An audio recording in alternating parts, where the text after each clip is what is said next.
Sejauh mata memandang, ini hamparan padi, hamparan tanaman hijau, hamparan tanaman-tanaman budidaya pangan. Ini kita muter 180 derajat. Siap pas 180 derajat. Orang ngitung tapi ya kira-kira begini. Nah, alam kita sebetulnya memberikan manfaat yang sebesar-besarnya untuk kepentingan umatnya.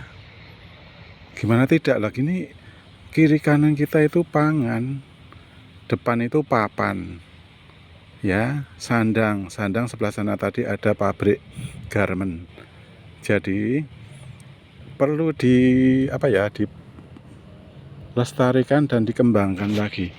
Tahu nggak teman-teman, depan itu komplek perumahan yang sejak dulu kala nggak kemana-mana ya, di situ-situ aja. Perumahannya nggak terus geser sawah, nggak, karena memang peruntukannya hanya di situ, dibatasi. Karena apa? Karena nanti sawah-sawah di sini yang kalian lihat seger, nanti takutnya menjadi rumah semua. Nah, terus kalau nanti jadi rumah semua, terus ada yang dibilang gini, lapangan impor lah, ya impor. Tapi tahu sendiri namanya impor itu harganya dipermainkan oleh yang punya barang.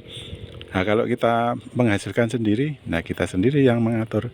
Kalau kita impor, apa aja impor, harga-harga dikendalikan oleh sana, gitu loh maksudnya. Makanya pemerintah dengan gencar getol untuk kawasan lestari pertanian, LP namanya apa, PLP apa itu istilahnya, saya nggak mudeng. Yang jelas itu untuk mempertahankan ketahanan pangan kita, nggak menghambat, enggak ya teman-teman ya. Jadi kadang kita kalau mau ngurus izin ini P2LP, ya itu maksudnya itu lahan untuk hijauan tanaman pangan. Itu kok dingel-ngel, itu sebenarnya tidak ngengel-ngel. Itu memberikan edukasi, memberikan melindungi masyarakat dari kepunahan dari sawah-sawah yang kita miliki. Idealis ya, memang begitulah. Harus tahu ya, begitu teman-teman harus tahu bahwa kenapa kok dibatasi, karena alasannya untuk kelestarian pangan. Ya meskipun kita nggak menjamin kelestarian pangan kita, hanya karena itu kan manusia juga makin banyak, lahan kita nggak semakin banyak. Ya setidaknya kan kita punya upaya, ya kan. Mentang-mentang kita suatu saat juga habis kan, manusia makin banyak. Iya, tapi kan setidaknya ada usaha.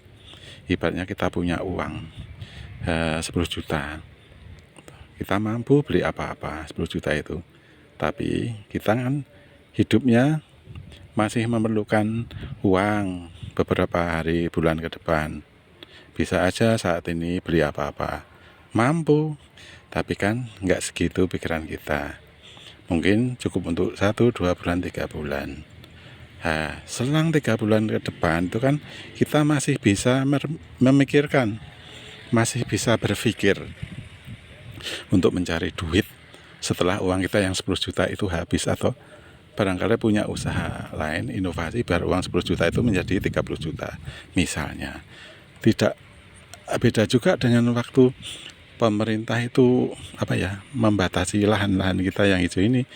Toh nanti selagi kita mampu, kita nanti sambil mikir itu kan, kita ada waktu untuk mikir kapan pangan kita tercukupi. Kalau lahan kita habis, masih ada rentang waktu.